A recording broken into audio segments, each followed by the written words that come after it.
This one is called Come Gather Under the Moon.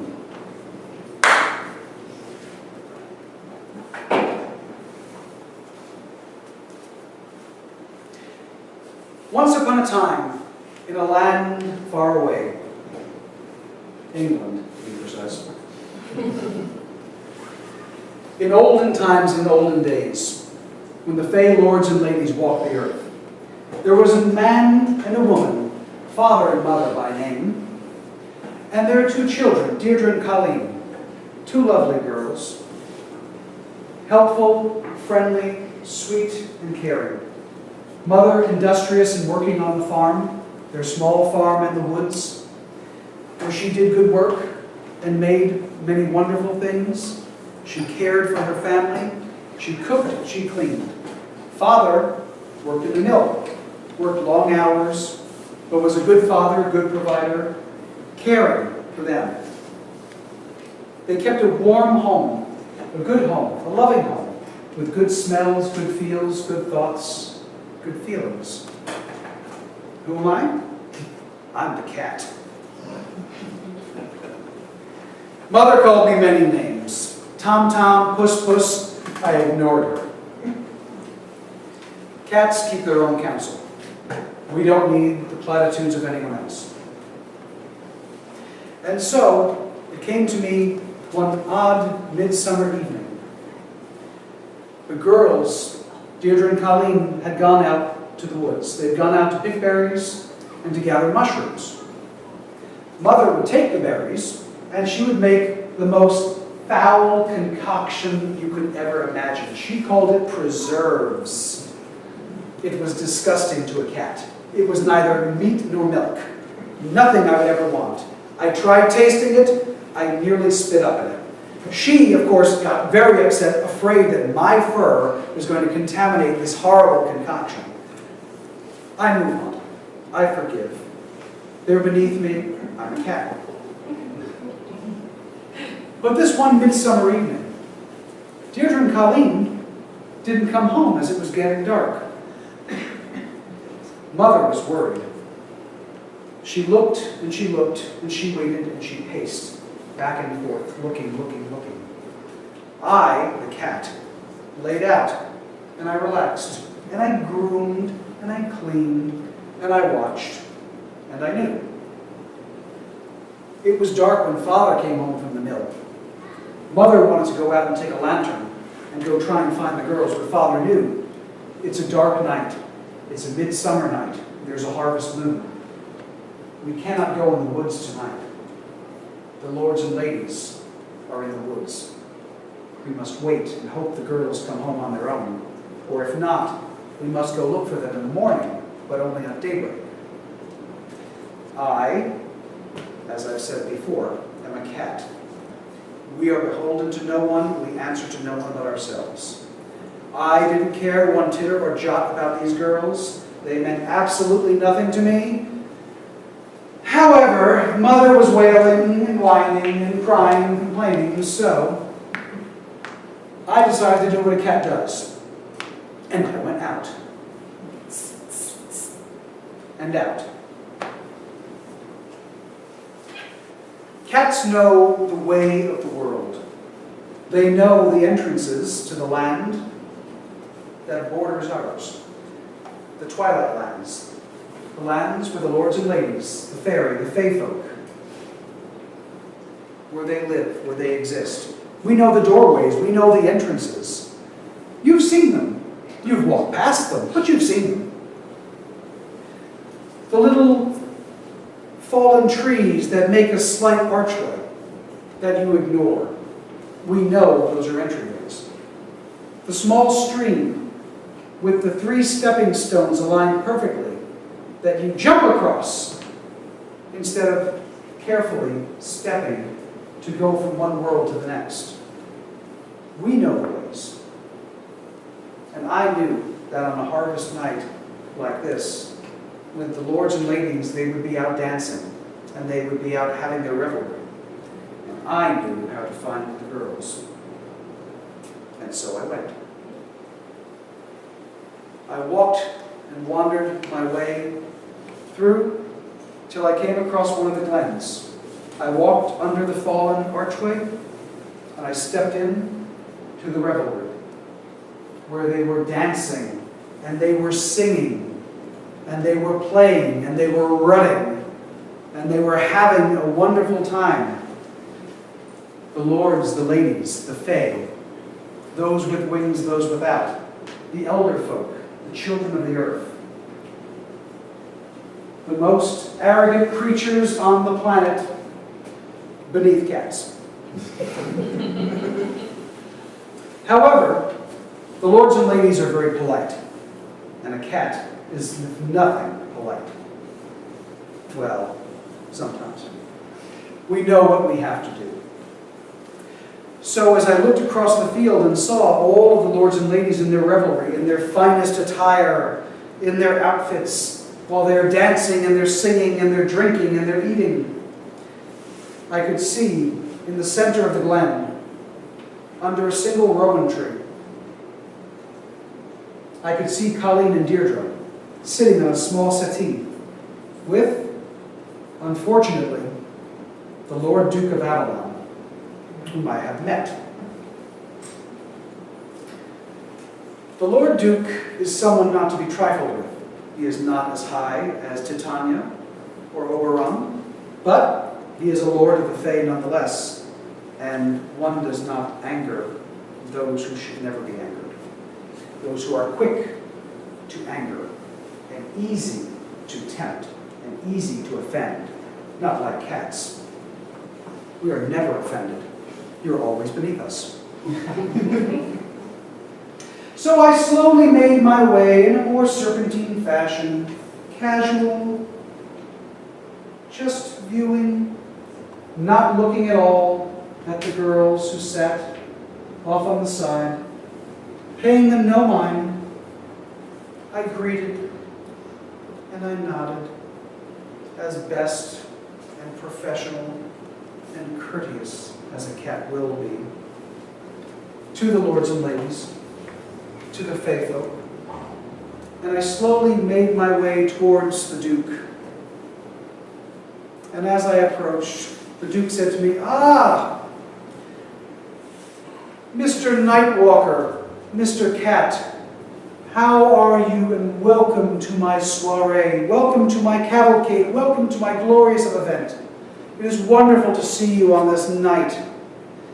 This, of course, shows the Lord Duke of Avalon. It shows his high upbringing, his great manners, his essential depiction of words. And it made clear that he was extremely drunk, which I took great note of. So I, in turn, nodded and responded, because in the Fae world, cats can speak. I said, "My Lord, High Duke of Avalon, it is a pleasure once again to be in your presence. Your parties are known to be the most exemplary of revelries. Your food is the most exquisite. Your kindness is overflowing. It is a pleasure to be in your presence once again, my Lord. I thank you for having me with you here today." He said, "My Lord Cat, it is a pleasure to be in your presence once again. And I thank you. I hope that you enjoy the time here. Look, I even have new pets over here I brought." And he motioned towards Deirdre and Colleen, the young girls. I passed a glance their way, and I could see their eyes are glazed over. They're sleepwalkers. They're in their own little dream world, because humans, when you enter the world of the Fae, are not in their proper place. They will eternally be dazzled. This I needed, because it would not do well if they were to recognize me. Perhaps they might not recognize a talking cat, but one can never take the chance and offend. So I stole a quick glance at the girls and turned back to the Lord Duke of Avalon. And I said, "My Lord, truly, you are having a wonderful day. This is a splendid evening, a splendid affair. I would never say a foul word about anything that is going on here, so I'm just going to kindly take my leave of you. Thank you very much, my lord. You have a wonderful evening. I shall bid you adieu. And I stepped away, and he stepped in front of me. He said, Master Cat, what do you mean you would not say a foul word? Why would you say a foul word to your host? I said, my lord, I would never say a foul word to you, which is why I'm leaving. And I thank you again for your wonderful, gracious hospitality, and I'm sorry if there are any blemishes on your event. He said, Master Cat, what are you speaking of?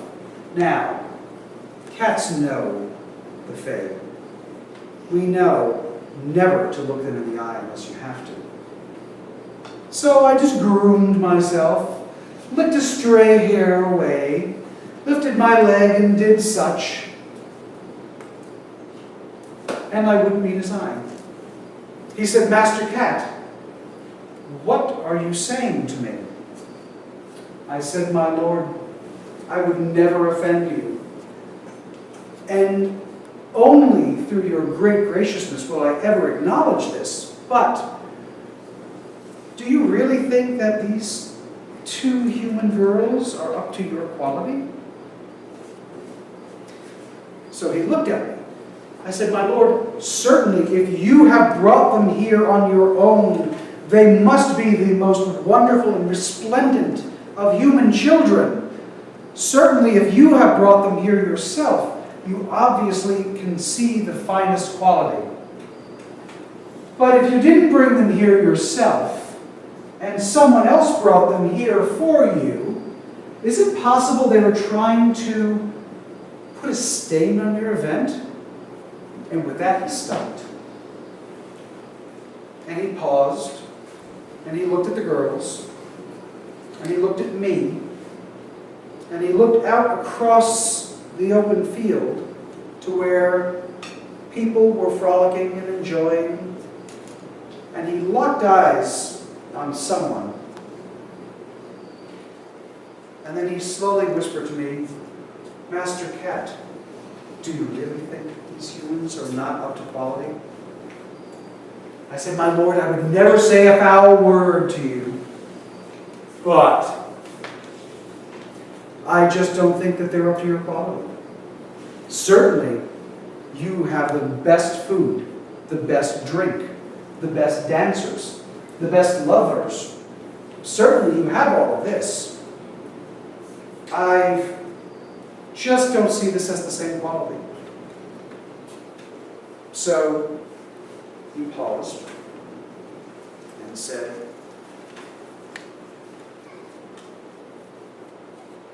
Master Cat, would you do me a favor?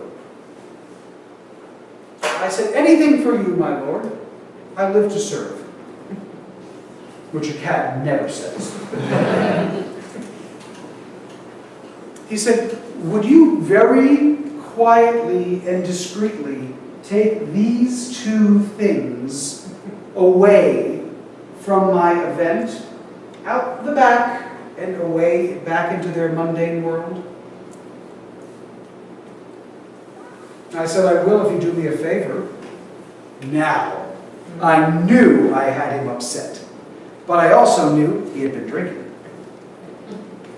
I allowed at this time and this time only to make eye contact with him.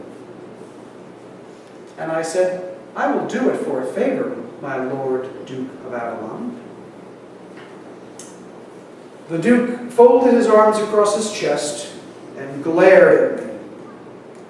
And I could feel him looking into my eyes, and I could feel the strength of him. He said, Master Cat, I will give you 9 more lives, beginning with the one you currently have. I said, my lord, that's all I ask. Thank you very much. I'll take these out of your sight right now. They'll never bother you again. And I took the 2 girls as little sleepwalkers, and I shepherded them out the side, out and away, and we casually made our way out of the fairy glen just as the Lord Duke of Avalon was reaching someone across the other side of the field, and he had not too pleasant a look on his face. But I don't care. I'm a cat. I took the two sleepwalkers home with me. I don't understand how humans can have such big eyes and such poor eyesight. But they followed me, and I followed the path. I brought the girls home just as the sun was beginning to rise. Father and mother were ecstatic. They were thrilled. They hugged the girls. They gave them kisses. They were thrilled and happy. They said, "Oh, girls, how did you ever find your way back home?" And the girls couldn't quite remember. They said, "Well, we remember falling asleep. And then we remember walking home through the door, but we don't remember much else." So the children came home and were back with father and mother. Not that I cared. I'm a cat. And we keep our secrets.